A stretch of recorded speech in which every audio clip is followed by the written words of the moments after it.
नमस्कार, मैं हूं सुशील मोहन पाठक। आप देख रहे हैं मुद्रानी एस्ट्रो। यदि आप मेरी वीडियो को पहली बार देख रहे हैं तो प्लीज़ मेरे चैनल को अवश्य सब्सक्राइब कर लें। इस वीडियो में सूर्य शनि युति के प्रभाव के संदर्भ में चर्चा करेंगे। जन्मकुंडली के 12 भाव में से किसी भी भाव में सूर्य शनि की युति बन सकती है और इन दोनों ग्रहों की युति को शुभ नहीं माना जा सकता है, क्योंकि सूर्य शनि परस्पर शत्रु हैं और सूर्य अग्नि तत्व है और शनि वायु तत्व है। तो अग्नि तत्व और वायु तत्व इन दोनों का मिलन जो है किसी भी भाव के लिए जो है शुभ फलदायक नहीं हो सकता है और ये दोनों शत्रु ग्रह हैं। शनि सूर्य के ही पुत्र हैं, परंतु पिता पुत्र होने के बावजूद भी आपस में शत्रु हैं।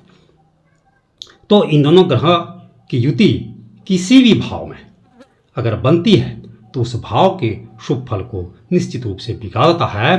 उस भाव के फल को प्राप्त करने में काफ़ी कठिनाई होती है, बाधा उत्पन्न होता है और विलंब से प्राप्त होता है। इसके लिए मैंने इस कुंडली को लिया है और यहाँ पर मैंने सूर्य और शनि लिखा है। लॉ अर्थात लग्न है, प्रथम भाव यहाँ से गिनती होती है, तो यहाँ से गिनती करने पर जो है ये नवम भाव आता है। तो नवम भाव से भाग्य का, पिता का, धर्माचरण आदि का विचार किया जाता है, तो निश्चय ही इन दोनों ग्रहों की युति जो है उस भाव के फल को निश्चित रूप से बाधित करेगा।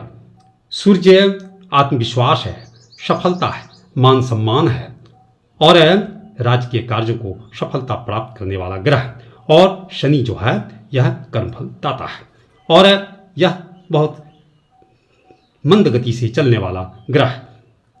तो इन दोनों ग्रहों का जो युति है परस्पर शत्रु हैं, तो निश्चित रूप से एक दूसरे के फल को बाधित करेगा और इसे, और सूर्य शनि जो है यहाँ पर शत्रु है, तो इस भाव में इन दोनों ग्रहों की अंतर्द्वंद होने की वजह से निश्चित रूप से फल बाधित होगा और जातक को इसे भाव के फल को प्राप्त करने के लिए काफ़ी संघर्ष करना पड़ेगा, काफ़ी मेहनत करना पड़ेगा और विलंब से भी फल प्राप्त हो सकता है और भाग्य भी बाधित होगा।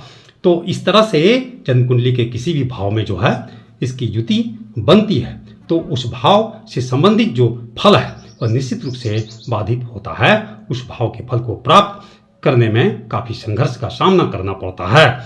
और इसे कुंडली को देखें और अपनी कुंडली में भी देखें कि सूर्य और शनि की कहीं युति तो नहीं बन रही है और किस भाव में बन रही है। तो इस तरह से यदि यह वीडियो आपको पसंद आया हो तो इसे लाइक करें, कमेंट करें, शेयर करें। धन्यवाद।